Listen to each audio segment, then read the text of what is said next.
എൻ്റെ പൊന്നോ പൊള്ളി എന്ന് പറഞ്ഞാൽ പൊള്ളി ആയിട്ടാണ് കേട്ടോ. മസ്റ്റായിട്ട് ഉണ്ടാക്കി നോക്കണം. കുറച്ച് മല്ലിയിലയും 2 പച്ചമുളകും ചെറിയ 2 വെളുത്തുള്ളി കൂടെ എടുത്തിട്ട് നന്നായിട്ടൊന്ന് കുത്തി ചതച്ചെടുക്കണം. ഇതിലേക്ക് 1 ടേബിൾ സ്പൂൺ ചില്ലി ഫ്ലേക്സ് ചേർത്ത് കൊടുത്തിട്ടുണ്ട്. പാകത്തിന് ഉപ്പും ചേർത്ത് കൊടുക്കുക. അപ്പോൾ എരിവിനനുസരിച്ചിട്ട് വേണം കേട്ടോ പച്ചമുളകും ചില്ലി ഫ്ലേക്സ് ഒക്കെ എടുക്കാൻ. കുട്ടികളൊക്കെ ഉണ്ടെങ്കിൽ കുറച്ച് എരിവ് കുറവാക്കുന്നതായിരിക്കും നല്ലത്. ഇനി ഇതിലേക്ക് കുറച്ച് നാരങ്ങ നീരും അതുപോലെ 1 ടേബിൾ സ്പൂൺ കെച്ചപ്പും കൂടെ ചേർത്ത് കൊടുത്തിട്ടുണ്ട്. നല്ല പോലെ ഒന്ന് മിക്സ് ചെയ്തെടുക്കുക. ഇതുപോലെ മിക്സ് ആക്കി എടുക്കണം. ഞാനിവിടെ ഒരു പൈനാപ്പിളിൻ്റെ പകുതി ഇതുപോലെ ചെറുതായിട്ട് ചെറിയ പീസായിട്ട് കട്ട് ചെയ്തെടുത്തിട്ടുണ്ട്. അതിലേക്ക് ഇത് ചേർത്ത് കൊടുത്തിട്ട് ഒരു ബൗളിൽ ഇട്ടിട്ട് ഇതുപോലെ നന്നായിട്ടൊന്ന് മിക്സ് ചെയ്തെടുക്കുക.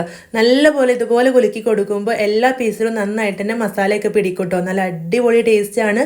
പൈനാപ്പിൾ വാങ്ങിക്കുന്ന സമയത്ത് ഒരു തവണ നിങ്ങൾ എന്തായാലും ഇതുപോലെ ഉണ്ടാക്കി നോക്കണം കേട്ടോ. അത്രക്കും അടിപൊളിയാണ്. നല്ല എരിവും പുളിയും മധുരമൊക്കെ ഉള്ള ഒരു അടിപൊളി പൈനാപ്പിൾ റെസിപ്പി.